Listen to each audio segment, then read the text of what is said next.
झारखंड में अक्सर नई नई गड़बड़ियां सामने आती रहती हैं। शराब घोटाला मामले की जांच चल रही है। बताया जा रहा है कि सैकड़ों करोड़ का घोटाला है। अब बाबूलाल मरांडी एक नए घोटाले का आरोप लेकर सामने आया है। उन्होंने आरोप लगाया है कि हेमंत सरकार के खेल विभाग ने 6 करोड़ के नए घोटाले को अंजाम दे दिया है और स्पोर्ट्स किट की खरीद में विभाग ने L1 कंपनी को दरकिनार कर ऊंची दर मतलब ज्यादा कीमत पर सामान सप्लाई करने वाली L2 कंपनी को ठेका दे दिया। टेंडर प्रक्रिया में गड़बड़ी और कमीशन आधारित फैसले एक गंभीर आरोप लगाया गया है और विभागीय मंत्री सीधे मंत्री सुदीव्य सोनू पर निशाना साधा जा रहा है। उनसे पूछा जा रहा है कि आखिर किसके इशारे पर L2 को काम दिया गया। ज्यादा जानकारी के लिए हमारे साथ मदन है। मदन, देखिए, लगातार घोटालों की बात हो रही है। एसीबी भी कई घोटालों की जांच कर रही है। अब एक नया घोटाला सामने आ गया है, गंभीर आरोप लगे हैं। क्या कोई रिएक्शन आया है सत्ता पक्ष की तरफ से? बिल्कुल, देखिए, बाबूलाल मरांडी लगातार सरकार पर हमलावर है। कुछ दिनों पहले ही आपने देखा था कि लोहरदगा के पेशरार की तस्वीर जो है उन्होंने साझा किया था। वहां भी सड़क निर्माण में घोटाले की मामले जो है सामने लाए थे कि किस तरह से मटेरियल वहां पर कम यूज किए जा रहे हैं और एक तरह से पैसे आवंटित अधिक कराए गए। टेंडर में प्रक्रिया को किस तरह से गड़बड़ झाले किए गए, उस प्रक्रिया को भी उन्होंने उजागर किया था। लेकिन नया मामला जो सामने आया उसमें स्पोर्ट्स विभाग से है, जहां की किट की खरीदारी में गड़बड़ी सामने आई है और उन्होंने ये आरोप लगाया कि 6 करोड़ रुपए का जो है इसमें भी घोटाला हुआ है।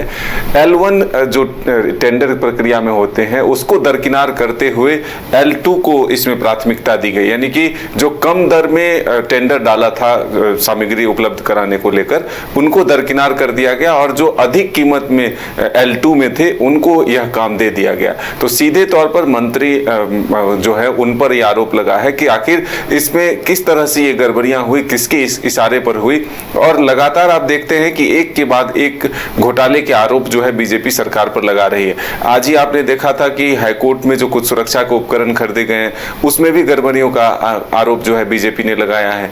आज फिर शराब घोटाले के मामले देख रहे हैं कि आज भी एक व्यक्ति की गिरफ्तारी हुई है। इससे पहले जमीन घोटाला, कोयला घोटाला, बालू घोटाला, कई इस तरह के घोटाले हैं जिसको लेकर के सरकार को घेरने में बीजेपी लगातार जुटी रहती है। तो अब ये राशि 6 करोड़ है, अब ये भी राशि क्या आगे बढ़ती है, आंकड़े इसके भी बढ़ते हैं, ये देखने वाली बात है। लेकिन जो गड़बड़ियां सामने लाई है बीजेपी, इस पर क्या कार्रवाई होती है, सरकार इस पर क्या संज्ञान लेती है, ये तो आने वाला वक्त बताएगा। लेकिन क्या झारखंड में जो आरोप नेता प्रतिपक्ष और बीजेपी के प्रदेश अध्यक्ष बाबूलाल मरांडी लगाते हैं कि टेंडर प्रक्रिया इस सरकार में कभी भी सही से नहीं हो रहे, सभी जगह गड़बड़ी करने की कोशिश होती है, टेंडर की प्राथमिकता जो होती है उसको पूरा नहीं किया जाता है, यानी कि अपने प्रिय चाहने वाले लोगों को इसमें प्राथमिकता दी जाती है और जो प्रक्रिया से लोग आते हैं उनको साइड कर दिया जाता है।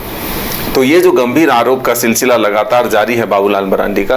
हालांकि सत्ता पक्ष की तरफ से ये कहा जाता है कि बाबूलाल मरांडी को कोई काम नहीं है, इस वजह से वो सरकार के हर काम पर सवाल उठाने के लिए बैठे हुए हैं, एक्स पर पोस्ट करने के लिए बैठे हैं।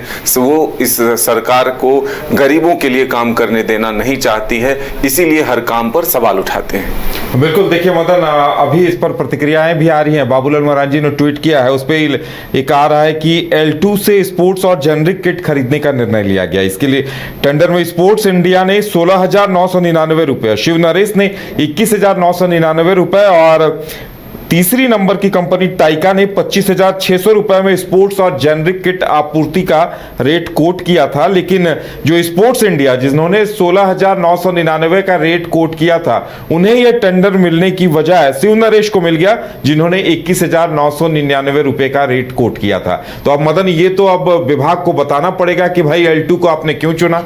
बिल्कुल, देखिए, यही आरोप है नेता प्रतिपक्ष और बीजेपी के प्रदेश अध्यक्ष बाबूलाल मरांडी का कि आप टेंडर प्रक्रिया को निष्पक्ष बताते हैं, पारदर्शी बताते हैं, लेकिन ये कहां से और किसके इशारे पर होता है कि जो सीरियल बाइज जो लोग होते हैं, जो अधिक रेट देते हैं, उनको प्राथमिकता दे दी जाती है और जो कम रेट पर सप्लाई करने के लिए तैयार होते हैं, जो टेंडर की प्रक्रिया को पूरा करते हैं, उसको आप नजरअंदाज करते हैं, साइड टेंडर से बाहर करते हैं। तो इसी पर अब सवाल उठा और इसी के तहत जो है आंकड़े आए हैं कि लगभग 6 करोड़ रुपए का नुकसान जो है पहुंचाने की कोशिश हुई है, राजस्व का नुकसान हुआ है।